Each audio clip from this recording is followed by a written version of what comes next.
Welcome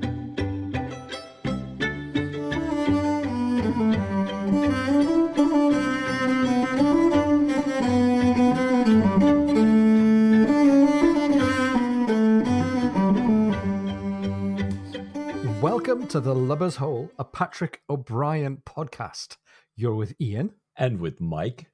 And we too are rereading the Aubrey Maturin novels of Patrick O'Brien and having a fabulous time with HMS Surprise. So, Mike, would you ever please catch us up on where we've got to and where we're headed to in this episode? Oh, thanks, Ian. I'd be delighted. Well, in part one of this immense chapter 6, Babington had rescued a much-healed Stephen from off the rocks. Babington became an acting lieutenant and confessed that the midshipman had eaten Stephen's rats. Stephen found greens and a sloth ashore. Jack debauched the sloth, and Jack forbade albatross hunting at Stephen's request. Well, this didn't go well. Against the natural order, the crew prophesied doom in the roaring 40s. So part 2 after that prophecy, the blow that was prophesied ensues with monstrous waves. Stephen schools Jack on stoicism. There's more poetry as Bonden's writing continues to advance. A gunroom dinner. Stephen's increased introspection and pistol practice. More ominous thoughts on marriage and relationships. Biblical foreshadowing. And a sea snake stacked with serpentine symbolism. I love it. Which of us hasn't had the combination in our lives of introspection, sea snakes, and pistol practice? Happens to me all the time. Right. Just another day. Ah, yes. Anyhow, it's the day after all of the prophecies had come up around the dinner table, and the wry looks and the further prophecies are kind of continuing along the ship. We're running south into icy cold weather and a huge, immense ocean. And shock, halfway through the sloth chapter, we suddenly have no longer any sloth, because Stephen remarks that he is glad that he had left the said sloth, now become a secret drinker of altar wine with the Franciscan monks in Rio. And I'm like, whoa, hold on a minute. That's all he has to do, the sloth? Half a chapter and some altar wine, and he becomes a Patrick O'Brien internet meme sensation. It's hard to credit. It really is. But there you go. All of a sudden, the narrative clicks ahead, and we are slothless for some considerable period of time to come.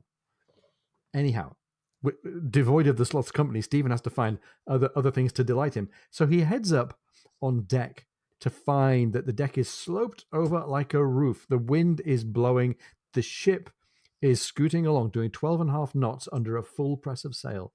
In this really strong, cold South Atlantic wind, Stephen sees the sea. He sees the smooth, dark waves. He sees these waves with 200 yards between crests.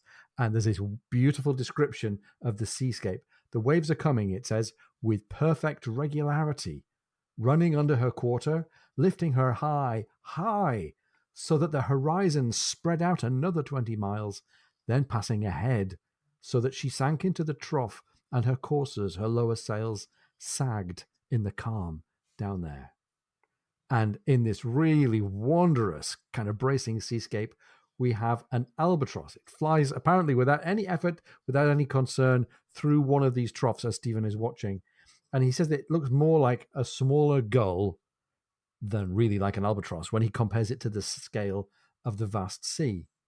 And Jack comes up to Stephen and asks what he thinks. And with charming ambiguity, what could he be talking about when he says, it is grandiose? And I think, of course, he's talking about the seascape. And I think he's really especially talking about the albatross, right? I do. Well, Jack agrees. I think Jack's assuming, the sea, right? And he says how much he loves a blow. And Jack watches the curving strain on all the masts and yards, and he listens to the surprised groan as the wind lays her over. Everyone is busy tying everything down, and one midshipman says, "This is cracking on."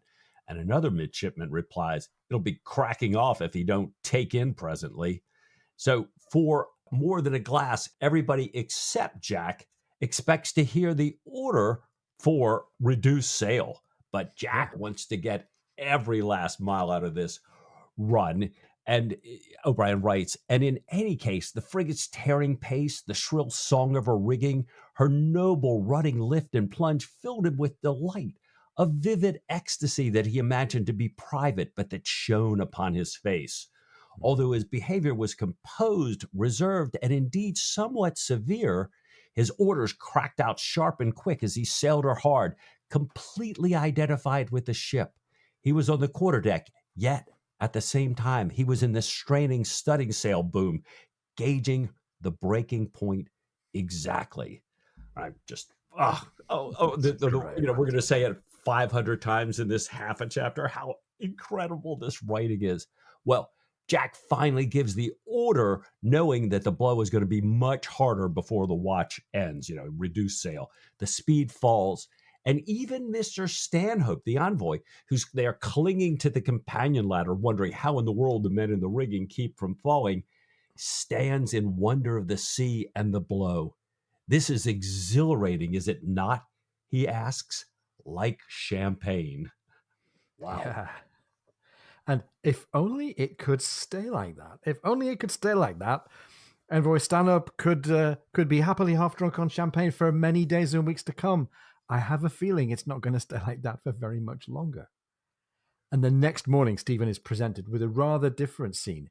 He was totally unprepared for the sight of the sea, which is somehow a moving landscape, a mountainous landscape with these great, enormous sized waves, terrifying, dreamlike speed of the ship, kind of scudding across the ocean and of the seas going by. As his eyes reached the level of the quarterdeck, he saw a wave, a green-grey wall, towering above the taffrail, racing towards them, swift inevitability.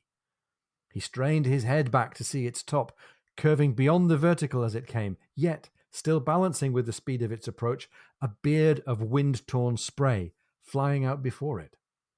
He heard Jack call an order to the man at the wheel. The frigate moved a trifle from her course, rose, tilting her stern skywards, so that Stephen clung backwards to the ladder, rose and rose, and the mortal wave swept under her counter, dividing and passing on to smother her waist in foam and solid water, on to bar the horizon just ahead, while the ship sank in the trough, and the shriek of the rigging sank an octave as the strain slackened.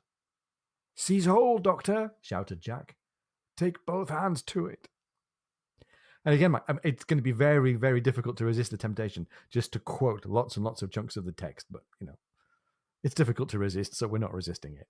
No. Like you say, it's fabulous writing. And we've gone from the sea is giving us this champagne-like environment, this beautiful kind of thrill ride, into real jeopardy here. The mortal wave, the green-grey wall barring the horizon. This is suddenly not just a nice day out on the water. This is, the ocean surrounding us with risk and potential doom here. Right. And that doom is not lost on the crew. As Stephen creeps along the lifeline, he catches the reproachful looks from the four men at the wheel. So this is this is really, and they're all, he realizes, condemning him about the albatrosses. You got us into this. They're thinking, and when he catches up to Jack, Stephen sees two albatrosses racing across the wind, one looking right at him and then catching something on the advancing cliff of water and flying away. Killick comes with a coffee pot under his coat. Jack, it says, drinks from the spout and then tells Stephen to go below and get what might be the last hot meal of the day if it turns nasty, which clearly Jack thinks that it is. What a scene. Well, it's nice how we've got the different responses of all the characters. We've had Stanhope, presumably feeling not so great. We're going to hear some more about him. We've had Stephen kind of overawed by this seascape. Adaptations by Jack. He's drinking coffee from the spout. I'm going to have to try this. I'm going to have to try drinking coffee from the spout of the coffee pot. Sounds like a great move. And we go below, and the gunroom is sat there. They've got their own adaptation going on there, holding their food down on the gunroom table as the ship rises and falls. Pullings, ever the foreteller of doom, says, "Oh, it'll be worse before it gets better." And in comes poor little pink, ineffective Lieutenant Hervey, disappointed by the fact that the rest of the gunroom have eaten all of the hot sea pie. There's none left for him. He's wet through. He's been on deck all night.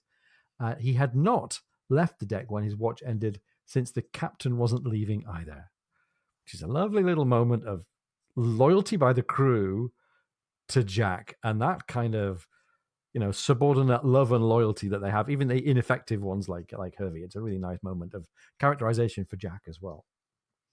Stephen asks around the gunroom, "Are we in extreme peril then?" "Oh, yes," they assured him with grave, anxious faces. They were in horrid danger of foundering, broaching to, running violently into Australia, but there was a hope, just a very slight hope, of their meeting a mountain of ice and clambering onto it. As many as half a dozen men might be saved. And I think it's pretty clear that this is just joshing. They're pulling Stephen's chain a little bit. Not the last time in the chapter that we're going to have anybody getting their chain yanked. But meanwhile, joking aside, Hervey says that the captain had them inspect the foretopmast, because we heard a moment ago how Jack is kind of embodying himself along with the ship. He's in all of the fibers and the spars and the fabric of the boat here. This foretopmast, says Hervey, is not what anyone would wish in the situation where, as he describes it, when a cross sea sets in and we start to roll, I shall start saying my prayers. Ooh. And whereas before Pullings and the rest were kind of pulling Stephen's chain a little bit, this does sound like we're in a blow that's straining the fabric of the ship a bit. Killick tells Stephen that Mr. Stanhope begs a moment when convenient. And now we get a change of scene. We've gone from the adaptation of the gunroom, we're all kind of gripping on tight and enjoying the ride a little. The envoy and his staff are absolutely in the pits of despair. And to be honest, it's quite funny, especially since we don't like Atkins, and he's clearly having a miserable time. They are sitting silently in a cold, dark cabin. The cabin is lit only by a purser's dip, which is one of these little tiny kind of birthday candle-sized candles. There's water swilling at their feet, and Mr. Stanhope is really now very low-key from being the king's representative on Earth. He's like, I don't want to be any trouble. Thank you so much. Could you just tell us if this is the end? Should we be anticipating a sight of the creator anytime soon? A sailor, he says, had told his valet that water was coming through the sides. That's the gravest sign of all. A midshipman had confirmed it to Atkins, saying being pooped was more likely than actual foundering or breaking in two, although either were possible. What do these things mean? Can they, the retinue there, be of any use? And it is really funny. If we had any sympathy at all for Stanhope and Atkins and the rest of them, I think we'd feel bad. But I think they're just a bit ridiculous here. And they are clearly having their chains pulled by the rest of the crew, as represented by a midshipman and the sailor talking to the valet. So fortunately, they have Stephen, the seasoned mariner, right? To give them the voice of reason. Yeah. And I do love that as desperate as they sound, say, can we be of any use? Is there anything that we could do? I thought, wow, that's good. Well, Stephen, like you say, the mariner, he explains about a following wave knocking the ship sideways to the wind, having it lie down and being overwhelmed when it receives the next wave broadside on. That's why they're sailing so fast, so they can turn the ship as needed, drop down in the hollows, and maintain speed to diminish the relative velocity of the next wave while making complex adjustments to rope and sail accordingly. All these things are being done, he says. Captain Aubrey says the Surprise is the finest frigate of her tonnage in the Royal Navy. And Stephen says he, as for his part, has no rational apprehension given the ship's captain and crew. Now he says the water coming in is inconvenient, but it's a usual phenomena, especially in aged vessels. And the text says he cautioned them against too literal a belief in the words of sailors. They take an obscure delight in practicing upon us landlubbers. So at least Stephen knows his status here. And that's the word right there. I love it. Well, no longer sensing imminent death, Stanhope relapses into dry seasickness and thanks Stephen and says he, by the way, will never sail again. If he can't get home by land, he's going to stay in Kampong forever if they make it there. Well, Mr. White and Mr. Atkins especially become indignant, shrill, and vocal, complaining and complaining. And Atkins wants to tell the captain that he should have come to see His Excellency and explained all this earlier. Stephen tells Atkins he can talk to the captain on the quarterdeck. He'll be happy to hear your complaints. And I just love this perspective, how what happens around us and our emotions and everything get readjusted. Stanhope is just fine when he thinks he's about to die. Hearing that the end is not the end, he's seasick again. Atkins is incensed, wants to rage at the captain until he realizes, oh, I've got to walk on deck to do it? Never mind. I'm okay. It's really funny, really well observed there, Mike. This response of stand up, is this the end? It reminds me of the old joke about seasickness coming in two stages, right? In stage 1 of seasickness, you're worried that you might die. And in stage 2, you're worried that you might not. And I think he's reaching stage 2. Anyhow, that's what's happening with the poor human beings below deck. Up on deck, the sea itself is even worse. The albatrosses are long gone. The ship's rolling and pitching on these taller waves. Her head and part of the forecastle vanish under the white water every time they plunge into a wave. Stephen tells Jack that if he wants to go and speak to one of the men in the sick berth who is in his last hours and if Jack should want to talk to this guy before he dies, he should go now. And this is a dilemma for Jack because his presence on deck is clearly an important part of keeping the ship safe and driving along. He knows that the rising glass, though, means the storm is going to get worse. And he wonders to himself then whether he can leave, whether even the death of a shipmate might not be enough to take him from the deck. He asks Stephen for a quick report on how the envoy and his people are doing. Are they tumbled about? Are they upset? Oh, no, says Stephen, lying politely through his teeth. I told them the Surprise was a capital ship and that all was well. And if only he'd said only that, Mike, they might be doing a little better. So the symbolism of the albatross kind of continues here. On his way back from the sick berth, about a quarter of an hour later, Stephen sees that the ship's roll has increased dramatically. There are even taller waves. The foam of these great big waves alone fills the waist, 5 foot deep, and the entire forecastle now is vanishing on every plunge. And as the day fades into night, there are 2 monstrous waves that explode together just astern of the Surprise. The combined entity of those 2 waves comes thundering over the ship. It's vast and overwhelming, says the text. Jack hears a crack like a gun. It's the foremast that's gone by the board. The foretopsail, ripped from the yard, vanishes, flickering whiteness in the gloom. Jack calls for all hands, and now we're in drama and action and real immediate danger. Yet more about humans responding to the danger here. They're running down into the trough, and unless they can get her before the wind, before the next wave or wave and a half has gone by, unless they can get some headsail on her, the next wave will poop her, will take her from astern and kind of literally wash along the decks from stern to. She'll broach, she'll turn sideways on and take the next seat on her beam, and that will be good night Surprise. Jack gives his orders to the crew as they set about resetting the rigging.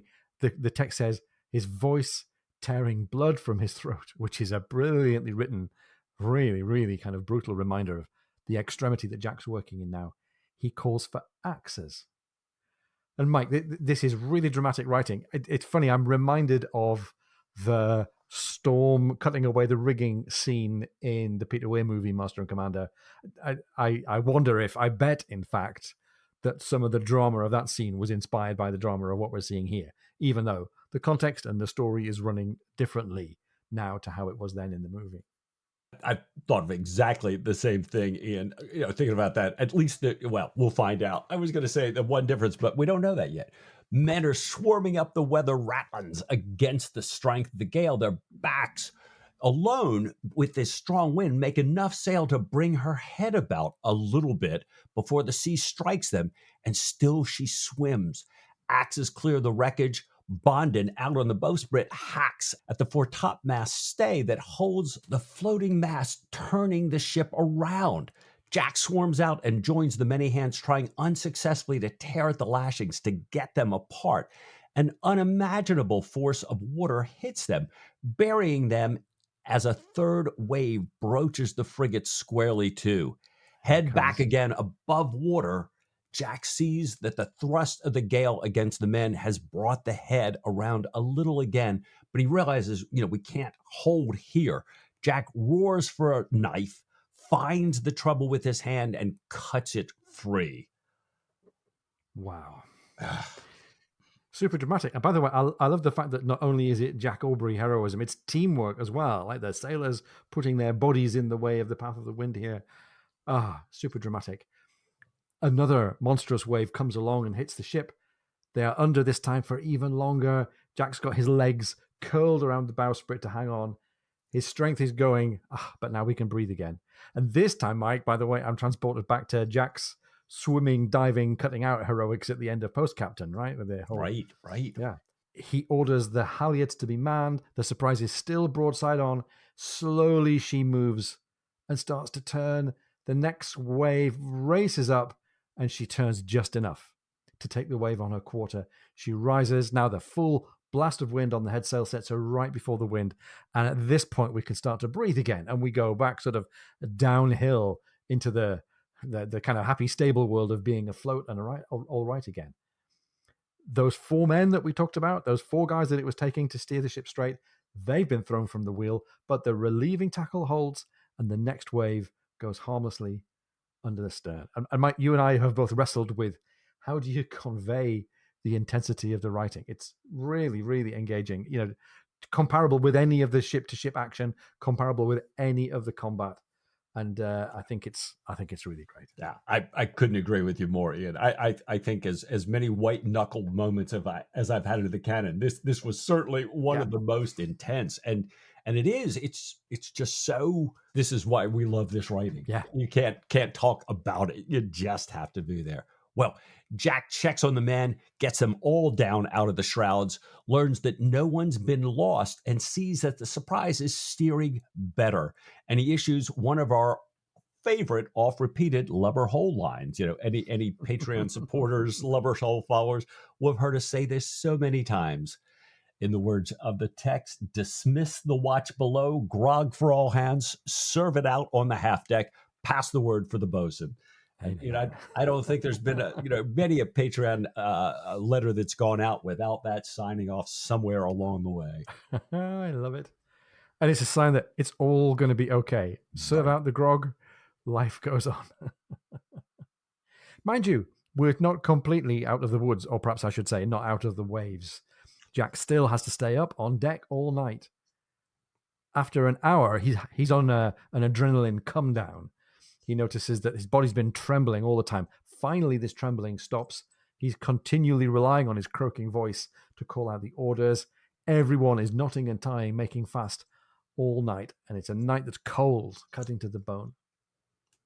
Just before dawn, there's one last big shift in the wind. The vacuum kind of causes pain in Jack's ears, and the wind reaches what the text describes as a screaming note, more savage than anything he had heard.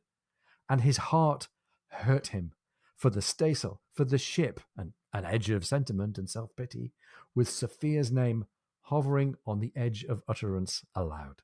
Wow. And Mike, besides our continued love of all of this great dramatic writing, I love this combination of the person of Jack Aubrey and the person of the character of the ship combined, and the ship and Jack together need the image of Sophie in their heads to keep them going with this pain and this agony. Oh my God, how many different ways can he ratchet up our empathy for Jack and the Surprise and the crew as they're in this terrible storm? However, that's the peak. We can breathe. Slowly, the shriek comes down to just a roar. And as the sun comes up, that morning light shows the ocean is all white. The rollers are no longer manic. It's a dramatic seascape, but it's no longer deadly. We're back to having an albatross. There's one flying on the starboard beam.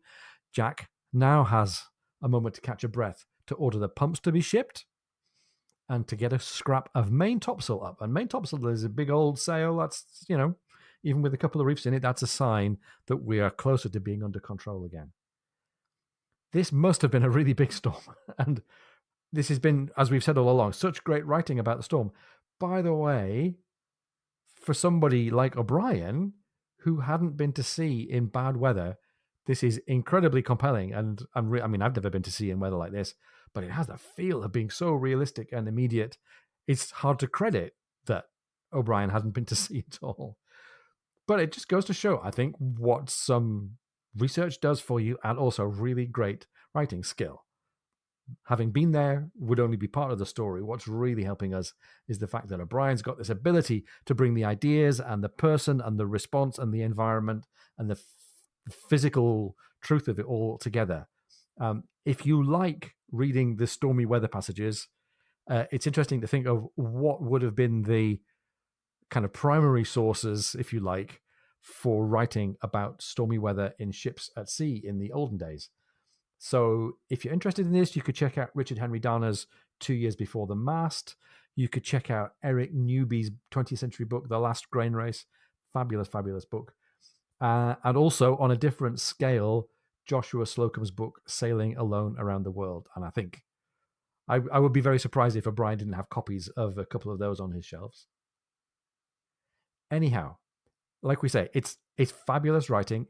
It's hard to imagine any other writer, especially not a kind of genre writer, writing this kind of dramatic scene setting and embedding it so closely with the character of the hero. And O'Brien's here making a really good job. He's making Jack and Stephen, and to a certain extent the Surprise, and certainly the rest of the crew, very fully human. Like, they're not super enduring, they're not super heroic, they're really human in their responses to this. And I think it helps with the intensity of all of our responses to the writing as well. No wonder Jack was left trembling. I wonder a little whether O'Brien might have had a little bit of a shake when he got to the end of writing this. Wow. Well, and in true O'Brien style, we just move right on, and all of a sudden we're passing Madagascar. And the Surprise, O'Brien tells us, a shattered hulk before, after this storm, looks like an almost new ship unless she's seen up close. The rudder, for example, on a close inspection, is seen to be attached in a very unusual way. She looks pretty, but her inward parts have suffered so much she cannot bear anything above her topsails. And then there's this, so here we are. We've got the description. We get that. And then we get the characterization. And I mean, gosh, we're right back into it with the humanity here. O'Brien writes, Jack spoke so often of her butt ends and her hanging knees that Stephen said, Captain Aubrey, your butt ends and your hanging knees cannot be attempted to be rectified, as I understand you, until you have her docked 3,000 miles away. So may I beg you to clap a stopper over all and to accept the inevitable with a decent appearance of unconcern. If we fall apart, why, we fall apart, and there is the end to it. For my part, I have every confidence of reaching Bombay. Jack replies, well, what I know and what you don't know, cries Jack, is that I have not so much as a single 10-inch spike left aboard. Stephen says, God, set a flower upon you, my dear, with your 10-inch spike. Of course I know it. You've mentioned them daily these last 200 leagues, together with your hanging knees and double sister blocks, and nightly too, prattling in your sleep. Bow to predestination, or at least confine yourself to silent prayer. So, after this storm, here's Stephen with this Irish blessing and a stoic sermon. Oh my gosh. It's fabulous. And of course, characterization of both the characters there. That's like Stephen, the stoic and the kind of, get over yourself. And Jack, the kind of, I'm in agony because, this extra limb of mine, the ship, is so fragile, even though I've bust sinews to get it back into shape. Anyhow, good news is the weather is calm again. And we're moving along quite a sedate pace, since there's not a great deal of opportunity to put more sail above more masts because of the condition of the ship. So Mr. Stanhope and his suite can go back into enjoying the more slow-paced sailing here. Dr. Maturin says, this is delightful. It's like a post-chaise on a turnpike road. In fact, a post-chaise on a turnpike road is nothing in comparison.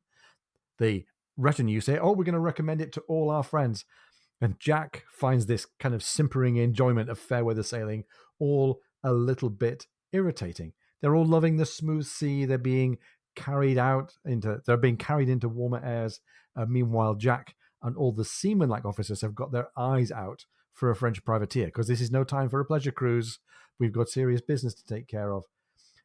If they can find a privateer, then they'll be able to get some supplies, some more of the hanging knees and the 9-inch nails.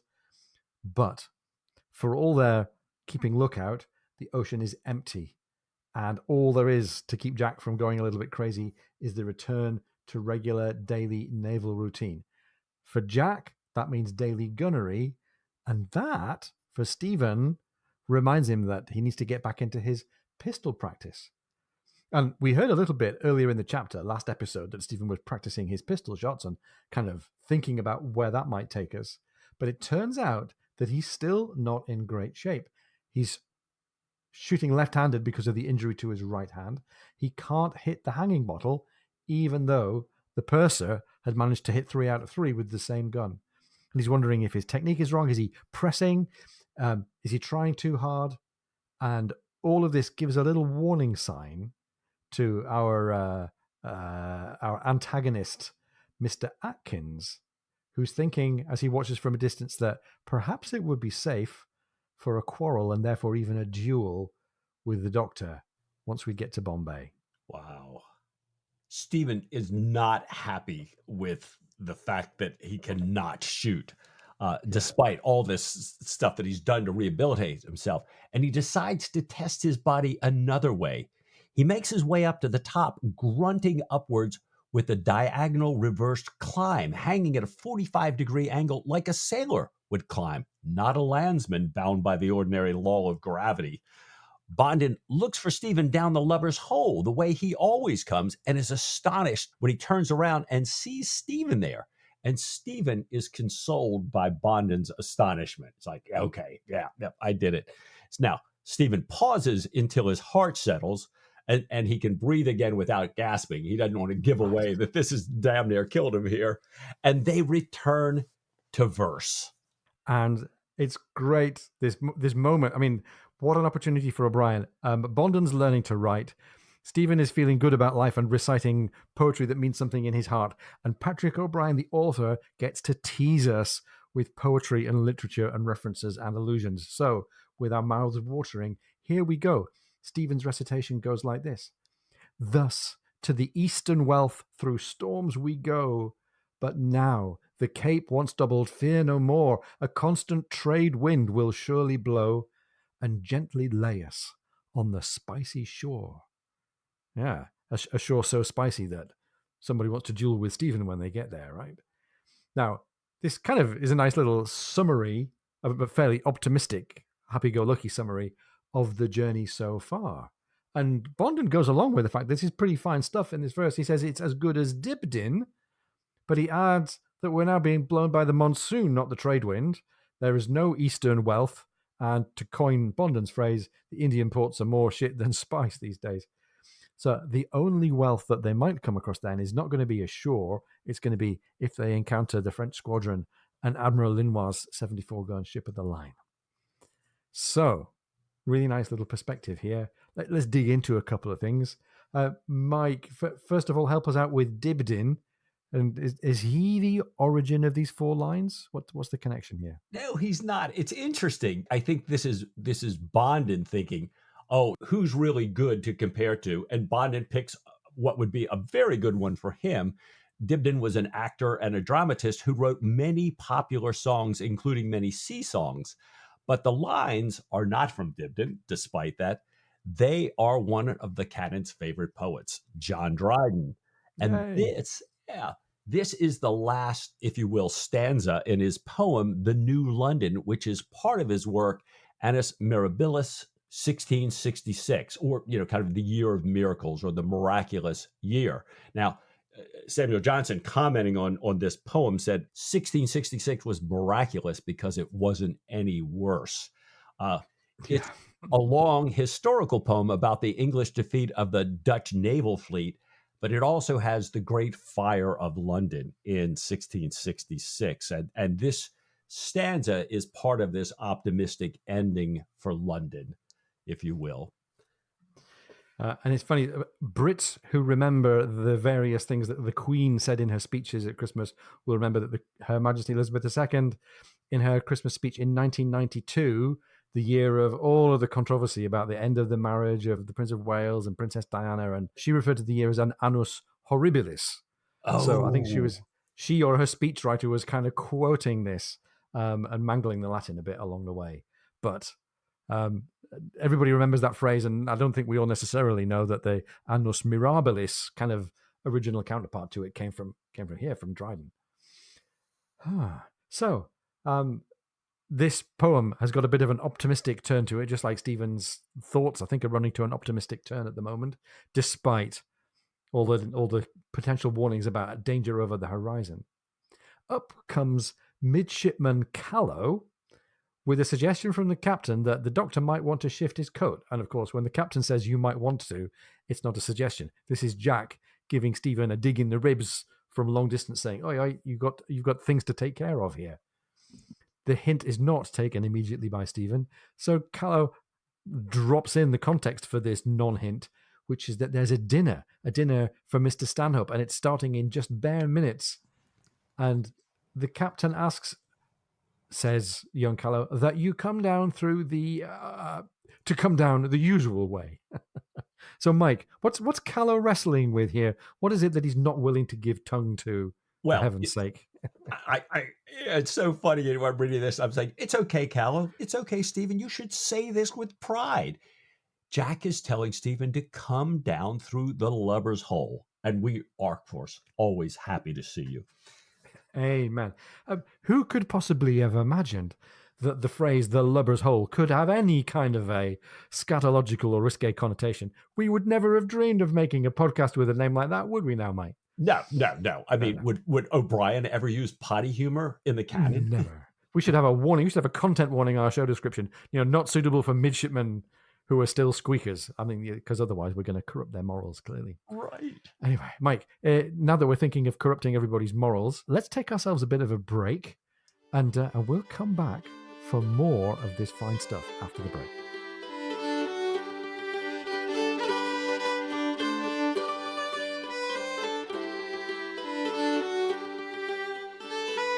So welcome back. Stephen, as we found just before the break, is now being hurried quickly towards the appointed hour for dinner with Stanhope and his guys.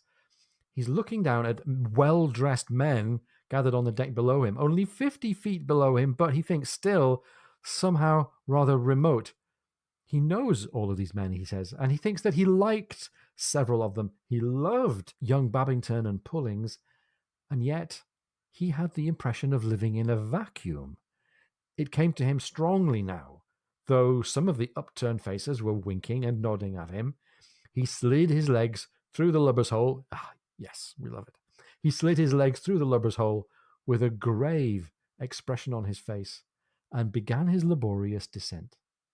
So, Mike, we start to think here, what's going on with Stephen suddenly turning to thinking of living in a vacuum? Why is the sight of all of his shipmates who he has great affection for turning his mind this way? And what does that mean for Stephen's character, and kind of how's he doing?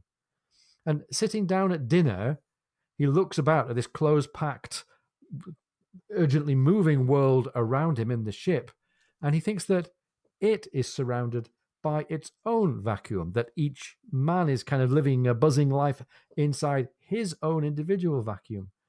And he reflects that he had just been rereading his journal, and he realizes that he is actually rather an egocentric man. And perhaps, Mike, I think he's thinking we're all in our own way egocentric, that he's an egocentric man amongst pale shades. And when you get deeply into introspection, you can kind of see the rest of the world fall away and be a little bit distant from you. He realizes that his journal, being his little personal bubble that he lives in, doesn't actually reflect the complex, vivid life of the rest of the vessel, doesn't reflect really the life of his host, Jack Aubrey, who he esteems. Neither these people nor the gunroom seem to exist at all. And it's a really lovely moment of introspection. Stephen's kind of confessing to himself that he's been tied up in his own thoughts. It's almost like he's been on social media in the 21st century in his own bubble, trapped by the algorithm of causing this vacuum around him. It's a really, really kind of profound little human moment here. Right. And it's funny because even though Steven's thinking, I haven't really been thinking about everybody else, Jack certainly had been thinking about him. Jack had brushed and dressed Stephen in a minute 20 seconds while he had the Marine sentry keep the half hourglass concealed so the bell would not be struck, making Stephen late. So well done, Jack. And Stephen, thankfully, still has a social conscience, even though he's been in this vacuum. And he realizes that his very dirty face and hands reflect discredit on the ship and makes himself talk to be agreeable, even to sing after the port has gone around several times. And he steps in when several other officers have not done very well trying to sing for the envoy, part of the entertainment of this dinner for the envoy.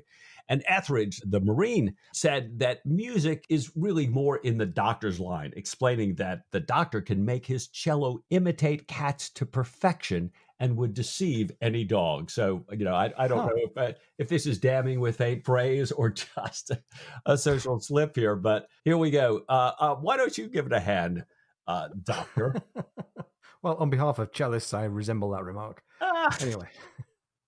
Now, still back in the dinner here, Mr. Stanhope turns to look at Stephen.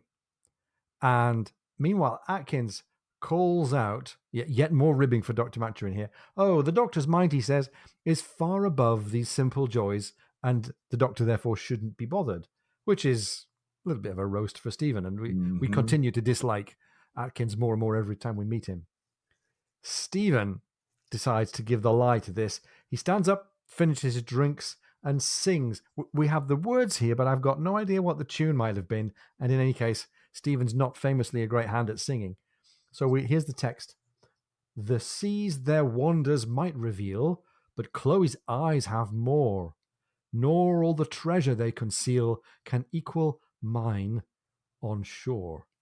And whatever this is, Jack picks up on it and he starts to join in his bass note, giving a deep booming hum. Here's the next part that we hear.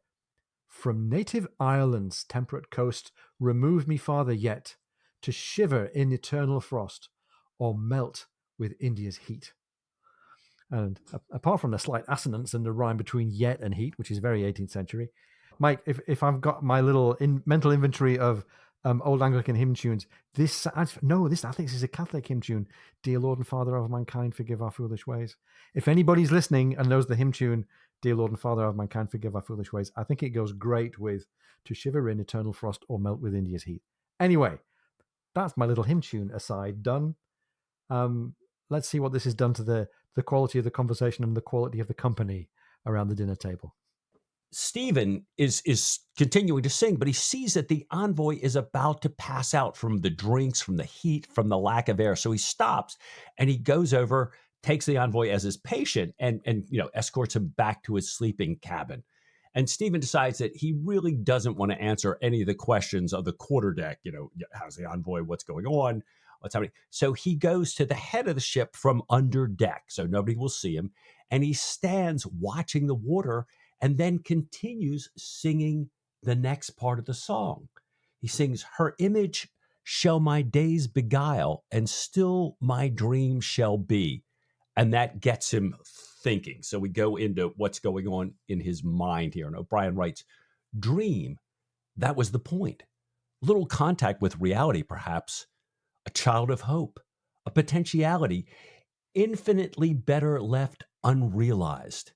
He had been most passionately attached to Diana Villars, and he had felt a great affection for her too, a strong affection, as from one human being to another in something of the same case. And what, he thought, she had returned to some degree all she was capable of returning. To what degree? She had treated him very badly, both as a friend and a lover, and he had welcomed what he called his liberation from her. A liberation that had not lasted, however. No great while after his last sight of her prostituting herself in a box at the opera, O'Brien has that in quotes, a warm expression by which he meant consciously using her charms to please other men, The unreasoning part of his mind evoked living images of these same charms, of that incredible grace of movement when it was truly spontaneous. And very soon, the reasoning part of his mind began to argue that this fault, too, was to be assimilated to the long catalog of defects that he knew and accepted, defects that he felt to be outweighed, if not canceled, by her qualities of wit and desperate courage. She was never dull. She was never cowardly, but moral considerations were irrelevant to Diana. In her, physical grace and dash took the place of virtue. The whole context was so different that an unchastity odious in another woman had what he could only call a purity in her. Another purity, pagan obviously, a purity from another code altogether. That grace had been somewhat blown upon, to be sure, but there was enough and to spare. She had destroyed only the periphery. It was beyond her power to touch the essence of the thing.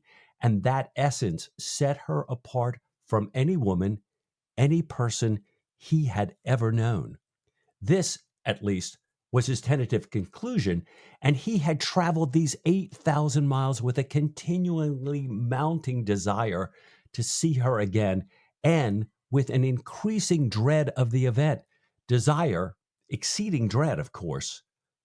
But Lord, O'Brien writes, the infinite possibilities of self deception, the difficulty of disentangling the countless strands of emotion and calling each by its proper name, of separating business from pleasure. At times, whatever he might say, he was surely lost in a cloud of unknowing.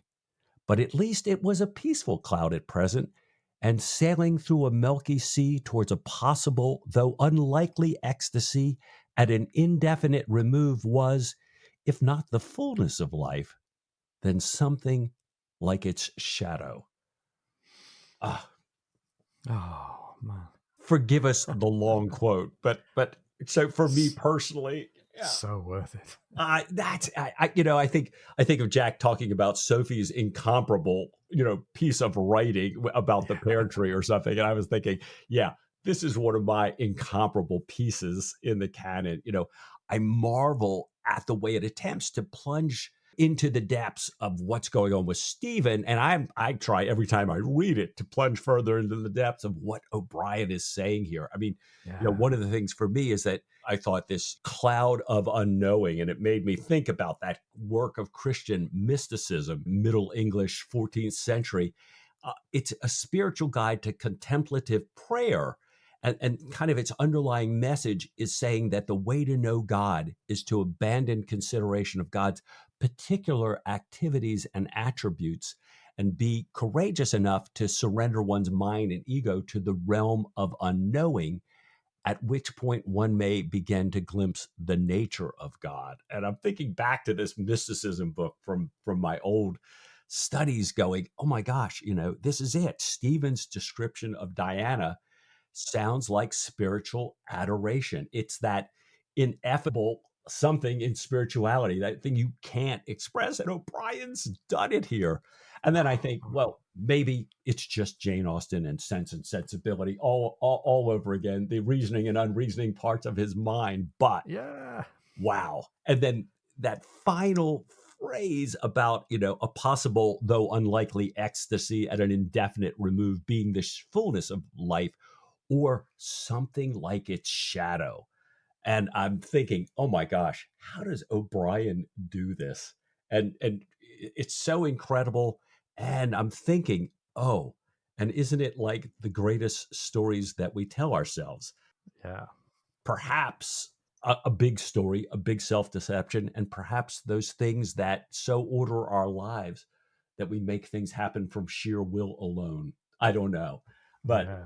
I love this writing. And every time I just have to stop and dig and dig and dig right here. It's great. And isn't it fabulous that he chose this chapter after we had that really staggering writing about the drama and the jeopardy of the storm? He's gone, okay, that needs a balance. Right. I'm going to pull out some of my finest writing about the drama and the jeopardy inwardly of being a human.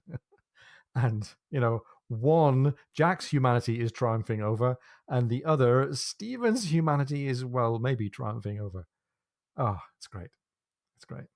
And it pairs so nicely in with that song that Stephen was singing. Of course, the song Right. gets him in the reverie about the dream, and the song, O'Brien has actually captured it. He changed Britain's temperate coast to Ireland's temperate coast, but he leaves off, as he so often does. He starts the last verse with her image shall my days beguile, and still my dream shall be, and that's when Stephen goes into his reverie. But he leaves out the last two lines for us to go hunt that Easter egg that says, the tuneful voice and tender smile, though ne'er vouchsafed to me. In other words, that were never graciously given are offered to Yeah. me. And I'm thinking, oh my gosh. And this is, of course, a real poem. I couldn't find like you. I thought, how do you sing this song? Is this poem been set to music somewhere? It's an anonymous poem. It's listed in a 1792 anonymous miscellaneous poems book by James Ralph. But Ah, so who knows? Who knows? But wow, O'Brien, what a master! absolutely, what a master. And it's put us right there with Stephen. We needed it. We've already started to reflect on Stephen feeling a bit detached. It's almost like, we talk about O'Brien using Stephen as his kind of avatar. And it's almost like O'Brien is going, well, I sometimes feel a little bit checked out from the world. Please, why don't you all come in and join me here? Nice. Maybe this is therapy. And we might get to talking as this book goes on about when and where and how O'Brien might have wanted therapy by the means of the writing process. Wow. Anyway, another religious sounding reference is this idea of peace, still deeper peace. But it's probably actually not a religious reference. It's just that that's what we're moving on into here. We have peace because we are in calmer seas. We're around the Cape of Good Hope. We're in the slower moving Arabian Sea. And now the winds are so gentle that the Surprise is hardly moving. But we're in a greater hurry than usual. Stores are really low, so the gun room has been on regular ship's provisions for weeks. No sign of rats left anywhere. And the scurvy cases are reappearing. And we've almost gone full circle back to the bad situation that we were in a chapter and a half ago. This time, however, we're not so far from land. Jack is almost certain that they'll make a landfall off of Bombay the following day. And we get reminded that Stephen had predicted this. He had blind confidence in Jack Aubrey's seamanship and in the Surprise. That confidence was as blind as was Jack's confidence in Stephen's medical ability. So hopefully that means the scurvy cases are all going to pull through. And Stephen, therefore, is unworried as he sits fishing from the main chains, dragging a purse net in the sea. And we'll find out in a moment what he's fishing for with his purse net. And he sings this very odd little verse. And by the way, another fertile hunting ground for seekers of references and allusions in O'Brien's writing. Here it goes. Asperges me domine hysopo, which means sprinkle me, Lord, with hyssop. It's the kind of thing that we all say while we're fishing off the back of a boat. But he goes on, here's what the text says. Those qualities were, of course, most apparent when she was poor, lonely, and oppressed. What shall I find now? What development? If indeed I call Hysopo et super nivem de albabor, asperges me. And he's speaking to himself in Latin. Again, this thing about asperges and hysopo. Now he's saying, hyssop and I will be whiter than snow. Sprinkle me. And where is all this coming from? This is almost serially following on from all his reflections about Diana and who she is and are they remote or are they connected. He's singing phrases from the Latin translation of Psalm 51, verse 7. Sprinkle me with the hyssop twigs and I shall be clean. Wash me and I shall be whiter than snow. Now, Mike, a quick search tells me that hyssop, which I had completely failed to sort of lodge in any of my memory of what I know about the Bible. Hyssop, it turns out, is mentioned 4 times in the Bible. 3 of them relate as here, to cleansing and forgiveness of sins. So talk us through the significance then of hyssop. Yeah, it's really I got goosebumps. I remember, when I went, what is this? What is this? I mean, I see the domine, but this is like you say in Exodus 12:22, Moses is telling the people of Israel that they need to sacrifice the unblemished Passover lamb and take a hyssop branch, dip it into the blood of the lamb, and paint it on their doorframe so that when the angel of death comes in the coming plague that God's about to send on Egypt, it will see that blood and pass over that house, not kill the firstborn son. This reference is the second time here in Psalm 51:7, where King David is praying for God to forgive him, to look past his sin. And this is that, exactly what Stephen's quoting, what you just read, the verse there. And in John 19:29, Jesus, hanging on the cross, sees that scripture has now been fulfilled and says, I am thirsty. So the soldiers guarding him dip a sponge in vinegar, stick it on a hyssop stalk, and lift it Amazing. to Jesus' lip, I thus had linking. never twigged that was a hyssop stalk. It's really Yeah, great. and it's John, who is like, Yeah, mind blowing in terms of the symbolism. poetical and mystical one. Yeah, Got it exactly. right there. Exactly. And so this hyssop now links Jesus' death to the cleansing and forgiveness of sin. There's one other mention, as you said, Ian, that's Solomon, where it was saying, he's wise about many things, including plants like hyssop. So I think while it's there, it also says it's important because it's a great, Solomon's so wise. He could talk at length about this. But it fascinated me because I was thinking, wait, Psalm 51. I mean, this is David, like completely shattered, asking the Lord for forgiveness because he had fallen in love with another man's wife and had her husband transferred to a place where he would be killed. And he's asking for forgiveness for killing the woman's husband. I would say stick a pin in that, but then I'd say, wait, hyssop's just a plant. Perhaps let's just call it a Patrick O'Brien plant. Good. Oh, I like the wordplay. Very good. So it feels like this chapter is already full to bursting with allusions and themes and mysticism and symbols. But we're not done. There's barely a page left yet, Mike, but we still have more to go.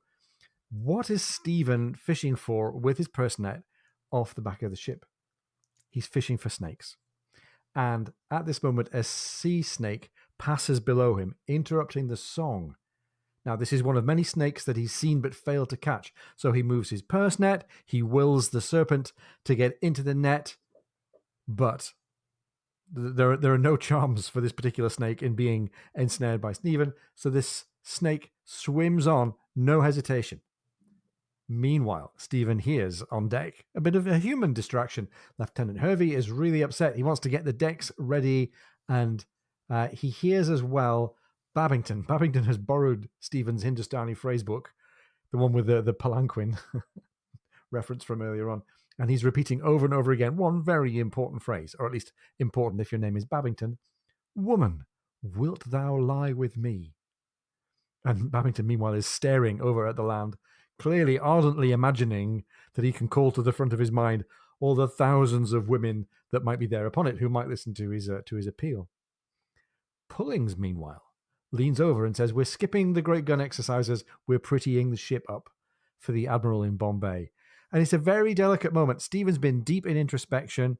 We've been taken via him into this whole thing about the hyssop and life and death and renewal and killing. And there's all these little human distractions in the background to kind of help us get back into everyday life. And Stephen gets a bit of that for himself. He's thinking ahead of all the wonderful things he's going to find in Bombay. He's thinking ahead about fresh fruit for his invalids who all have scurvy. He's thinking of the marvels of the East. He's thinking about the residence of Mr. Commissioner Canning, which I think we know is the reason why he's been practicing his pistol shot. He tells Pulling that he'll be happy to be spared from the sound. He means the sound of the great gun exercise. And he says, hush, Pullings, I almost have it. And my turn to read out a big You block of got to do it. quotation here, Mike, Exactly. I was going to say, because no it's pause here. You got to do this one, man. lovely. Here we go. Yes. He hauled in his line, and there in the net lay a sea snake, a slender animal, shining black and brilliant yellow, quite amazing. Don't he touch her, doctor, cried Pullings. She's a sea serpent. Of course she is a sea serpent. That has been the whole purpose of my fishing ever since we reached these waters. Oh, what a lovely creature. Don't he touch her, cried Pullings again. She's deadly poison. I seen a man die in 20 minutes. Land ho, hailed the lookout. Land broad on the starboard beam. Jump up to the masthead, Mr. Pullings, if you please, said Jack, and let me know what you see. And I love pausing here in the middle of the quote. We've got this simultaneous little bit of tension. What can we see? Is it really India? Are we nearly there? And at the same time, the snake, like Stephen's caught the thing that he's been fishing for. A thunder of feet as the whole ship's company rushed to stare at the horizon, and the surprise took on a list to starboard. Stephen held his close-meshed net at a prudent distance. The serpent writhed furiously, coiled, and struck like a powerful spring released. On deck there, roared Pullings. It's Malabar Hill itself, sir. I can see the island plain. The serpent, blind out of its own element, bit itself repeatedly, and presently it died. Before Stephen could bring it inboard to its waiting jar of spirit, its colours were already fading. But as he climbed in over the rail, so a waft of air took the frigate's sails aback, a breath of heavy air off of the land, with 1,000 unknown scents, the green smell of damp vegetation, palms, close-packed humanity, another world. End of chapter 6. Oh, brilliant, brilliant, brilliant. And our colour theme comes back again. We'll talk about the snake in a second, but we've had light and light associated with fire colors and red and yellow and orange and purple. Now we've got the land and we've got smell and we've got green. It's a real sensuous treat. This whole book, I think, and this chapter or two in particular. And it's been fabulous, hasn't it? It really has. It's amazing. I think I went through this time thinking, this immense chapter, which we covered in these two parts, has some of the best lines in the canon. Incredible action, great character development, references to great literature, Aubreyisms, human tension, natural philosophy, pulling a crew together, naval history, blue water sailing, symbols, metaphors, foreshadowing, naval custom, gunroom denders, an envoy and his arrogant secretary, Boccherini, the surprise is a real character, not just a ship. A blow, tons of navigational and nautical references, commentaries on marriage, and incredible insights and descriptions of human character. And I was thinking to myself, wait, is there anything missing? Is this the whole canon in one chapter? And I thought, well, maybe we didn't have any intelligence episode in this chapter, but other than that, I don't know. Ian, listeners, anybody got any? Mike, you're absolutely right. And here in this half of the chapter in this episode, we've had this great big storm. And as we said earlier on, the writing about the storm was as good and exciting as any writing that we've had about ship-to-ship combat. We've had more character insights as well. We've had Jack talking to Stephen. We've had their different ways of adapting and talking to each other in the storm. We've got an individual characterization and depth of character for both of them here. We've had their conduct at sea. We've had them both in their different responses to the sloth. We've had their connection to the women that they love. Jack's possible jeopardy over Sophie kind of revealed through Stephen's pause here, and Jack's longing for Sophie while he was thinking about her in the blow. Sophie on very present in his mind. And Stephen, in that moment of introspection, thinking about the way Diana had consumed him, or at least the idea of Diana had consumed him on the journey, and all the ominous foreshadowing for Stephen personally that might be ahead of him here in Bombay. And we just kind of continuing to enjoy the way O'Brien plants and then pays off tension, these events that get signaled a long way ahead. And we're just inching into Bombay, and it's dozens of pages since he did that very cinematic shift of the sunrise at the beginning of whatever it was, chapter 3 or chapter 4. And we're continuing to introduce surprises. So there's been quite a lot here for us to talk about. Mike, if it's okay, I want to go on and talk about one other bit of symbolism that I really like from right at the very end of the chapter, the story of the snake and the symbol of the snake. Stephen captured this sea serpent, this black and yellow sea serpent, and it's characterized by its color. And it's a really telling moment when the natural color, the pigmentation, the life of the snake fades away before Stephen's eyes, before he can get it into a jar of spirits of wine. And I love the fact that the colors are the same colors that we started out the chapter with. We've got the colors of fire, yellow and black. We'll talk in a second about what that might mean for the snake symbolism, but first we should talk about how that might relate to Canning and Diana and Stephen. What do you think? Oh, I agree. Oh, I agree, Ian. It's incredible everything that works here. So it's perhaps a slight spoiler, but the snake certainly works as a symbol for Diana. And perhaps, we just had Stephen's vivid description of her, Diana's vivacity and spark and, all of her natural thing, and how that was diminished when Stephen saw her with Canning in that booth. And perhaps this is a symbol of Diana and her vivacity and spark fading the way the snake's color is fading, when she's been captured, if you will, by Canning, as opposed to somebody like Stephen, who would appreciate her in this natural state of such incredible color. Right. Without too much of a spoiler, I think it's fair to say that Stephen, at various points in the canon, is going to worry about that for his own sake. What have I done? What am I doing to kind of diminish her color? So it's going to be great. I also had I wasn't expecting to find very much when I dug into snakes that are black and yellow, and into the idea of a snake biting itself. And now that I dig into this, I'm sure it's not a coincidence that we have this coloration and we have this behavior. The black and yellow snake, it's probably therefore a yellow-bellied sea snake, which is indeed a very venomous sea snake found in the Pacific, in the Indian Ocean.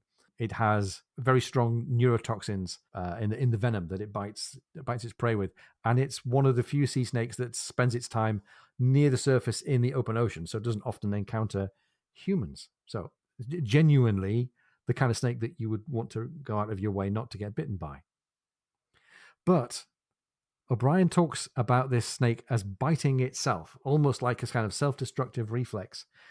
And this apparently is a kind of behavior that is known for snakes. I came across a piece about this by literally a snake doctor, Dr. Brian Fry of the University of Queensland, saying to somebody in an internet discussion, if a snake is injured, it could be biting itself to try to heal the source of the pain, trying to bite whatever is causing the pain.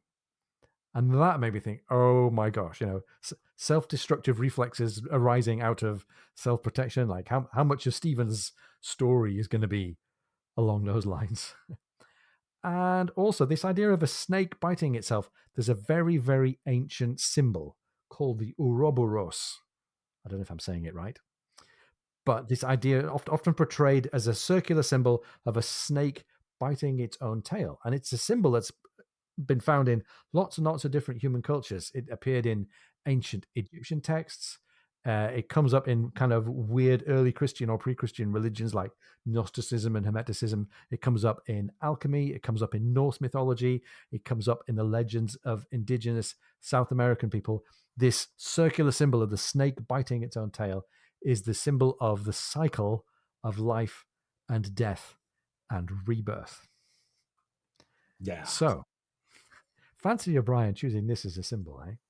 Right. Well, and in some cases, you get the picture, it's biting itself. Some cases they describe it as swallowing its own tail, which gets this cyclical nature, like you're saying, Ian, and it kind of makes me wonder, how cyclical might this relationship between Stephen and Diana become? Oh my gosh. Well, Mike, That's been a fabulous chapter. If it had been the last chapter of the book, we'd be closing the book with a thump and going, well, wasn't that fantastic? But we're only halfway through. Right, right. And after all that happens in this chapter, there's still so much in front of us. Stephen, Diana, and Canning, clearly, perhaps the most obvious. Yeah. But O'Brien's left us with some more subtle references. Admiral Linois' squadron, how many times did that come up? Atkins thinking he might fare well at a duel with Stephen in Bombay as Stephen has been practicing his pistol shooting. And back to the Sea Serpent, the poems, the songs, not to mention, we still got this Kampong mission and the envoy and everything else. I guess, Ian, what are we going to do? Mike, I think there's only one way to find out. What do you say next week to a touch more of Patrick O'Brian? With all my heart.